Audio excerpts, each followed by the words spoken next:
Hi friends, welcome to Padma Suresh kitchen. Today recipe వచ్చి తోటకూర గోంగూర ఈ రెండింటిని కలిపి పులుసు చేశాను. ఈ తోటకూరని తమిళనాడులో అరకీర అని కూడా చెప్తారు. ఇది ఎలా చేసుకోవాలో చూపిస్తాను రండి. గిన్నెలో 2 స్పూన్ల ఆయిల్ వేసుకోవాలి. నెక్స్ట్ సన్నగా తరిగిన ఈ తోటకూరను వేసుకొని 2 నిమిషాల తర్వాత సన్నగా కట్ చేసిన గోంగూరను ఇందులో కలుపుకోవాలి. ఈ గోంగూర వచ్చి పుల్ల గోంగూర అండి. దీనికి ఆడలు రెడ్ కలర్లో ఉంటుంది. ఈ రెండింటిని బాగా కలిపిన తర్వాత కొంచెం ఉడికిన తర్వాత ఒక ఉల్లిపాయ 4గా కట్ చేసిన ఒక ఉల్లిపాయ ముక్కలు, 6 పచ్చిమిరపకాయలు.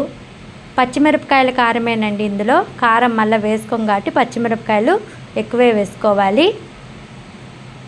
కట్ చేసిన 2 టమాటా ముక్కలు వేసుకొని బాగా కలిపిన తర్వాత 1 స్పూన్ పసుపు, కల్లుప్పు 1 స్పూను. నేను కల్లుప్పు వేసుకుంటున్నాను, మీరు సాల్ట్ వేసుకుంటే 2 స్పూన్లు వేసుకోండి. కల్లుప్పు వేసుకుంటే టేస్టీగా ఉంటుందండి. ఇప్పుడు ఈ ఉల్లిపాయలు ఈ టమాటా ముక్కలు బాగా మగ్గనివ్వాలి. సన్న మంట మీద మూత పెట్టుకొని ఒక 10 నిమిషాలు ఉడకనియాలి. నెక్స్ట్ దీంట్లో చూడండి వాటర్ ఎలాగొచ్చిందో.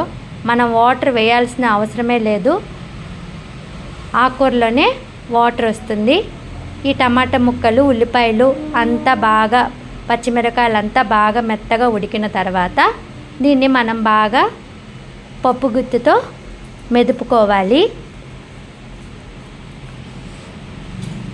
బాగా మెత్తగా మ్యాష్ చేసుకోవాలి. మెదిపిన తర్వాత దీనికి తాలింపుని రెడీ చేసుకుందాం.